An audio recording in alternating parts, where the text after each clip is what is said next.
Hey YouTube, it's Alec with Strata Security. Today I want to talk to you about application security assessment, specifically SAST.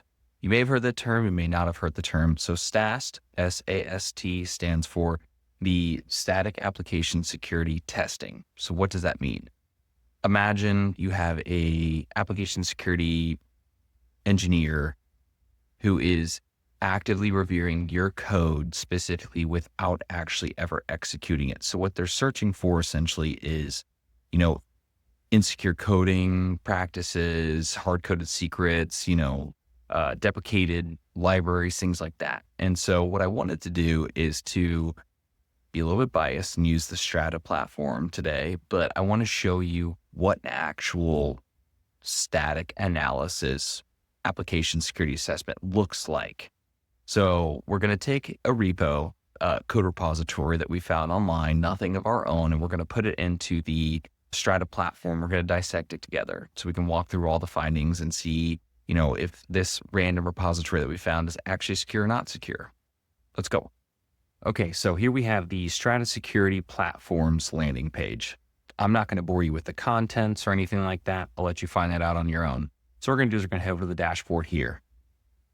On our dashboard, we're going to go to our new current project, which is called YouTube. And on this dashboard, what you can see is there's a lot of ways that you can submit software applications. Like here, for instance, you can put in an APK for Android platform or an IPA for iPhone, and it will analyze that. Or you can input the actual repository address from something like GitLab, GitHub, and it will actually scan that for you. So over here, I have found this repository. It's called the Tinidine Instant Messaging Server. This is just a random repository that I found that I wanted to take a look at with you guys and just kind of dissect it and see what's going on. So we're going to go ahead and copy this address here and place it into our repository scanning and hit scan. So from here, this is running right now, and now we already have our results. So this is not absolutely disastrous yet. I mean, we have a 62 out of 100 scoring, and it's rated at a medium right now. So let's kind of just get into these actual findings here. Our finding categories are broken down right now into secrets and dependencies. We see that. We have a few high, but we have one critical finding here. And our critical finding, if we take a look at it, is going to be GCP service account private key.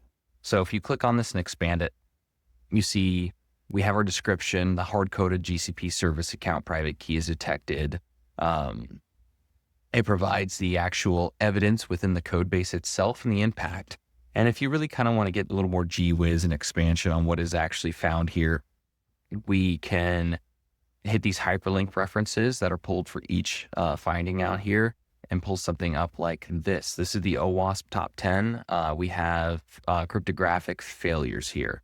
And so what happens is you can go on this and, you can look at the overview and description, keep going down. There's how to prevent this and example attack scenarios. And it just kind of gives you a lot of information on what that actual finding might entail for you. From there, if you wanted to, because this does maintain a history, you can provide notes on remediation plans, false positives, whatever the case may be that you're wanting to do, just so that you have the ability to track it for further in the future whenever you're scanning again. So we continue on here. We have hard-coded database URL with credentials. There's 3 instances of this. This is something I see quite often, especially in privately run server software, kind of like how this is, where, you can launch it locally and message between each other, because the user or the owner is not very concerned with your private security when it's something that you're accessing and distributing alone on your own locally. We have Google API keys. Now, this is a big thing.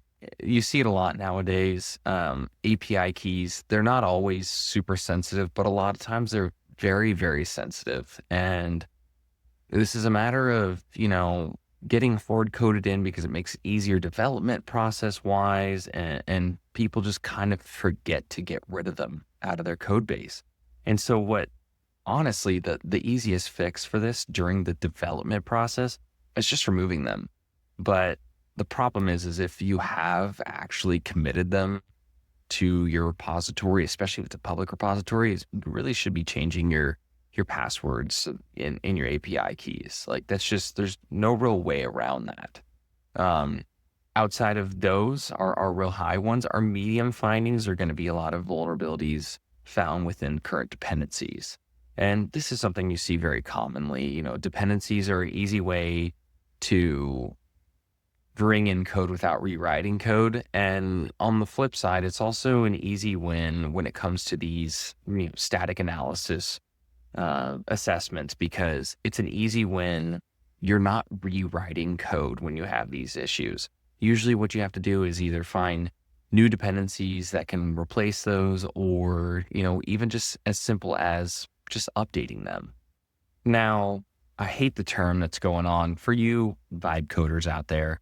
If you don't really know what a lot of this stuff kind of means, and you just really kind of need some way to implement it, especially if you're using agents to do so, all you really have to do is come over and download one of our actual reports.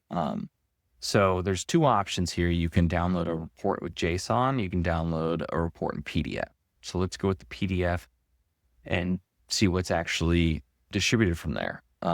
So here we go. Here's a Strata Security repository security report. It is essentially a generated executive summary on every single finding. And I find with vibe coding, or using AI agents to handle a lot of your security and assessment stuff, this is going to be one of the easiest ways to handle a lot of those things. You can generate with this report, download it, and then you can submit this directly to your agents, and it will read the entire thing. It'll give you an executive summary on what the actual repository was that we're looking at. It's telling us that it spans 9 languages and that there was 234, files analyzed. It gives the findings and it breaks them all down with prioritizing the actual severity first. So we have our critical finding here, our hard-coded GCP service account private key, and then our highs.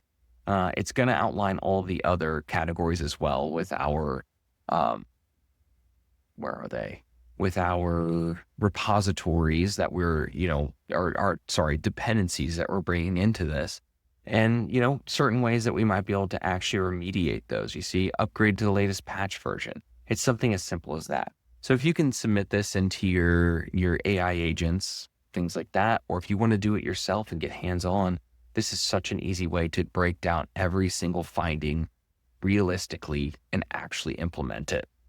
So with the result of our actual static analysis scan, I think the biggest takeaway here is that a scanner should not give you just a pile of warnings. It should explain these actual issues to you and help you understand them and why they are an issue. You see so many times a lot of these scanners, they expect the person on the receiving end to be some sort of professional security engineer and it doesn't take into account private indie developers or, AI developers, people who are trying to get into the game and figure out how to break into software, and they just don't quite understand the concepts of it so far. And so I think that really the scanner, it's not 100% accurate. I'm not going to BS you here. It's not 100% accurate. It's not always going to give you every single answer, find all of the issues, because there are 0-day vulnerabilities out there that exist that haven't been found yet, that aren't listed in OWASP or NIST or anything like that. And so really what this is trying to do is to give a development team a clear and manageable remediation path. So I appreciate you for watching. Thank you for sticking around. Hopefully you subscribe and you stick around for some of the future videos.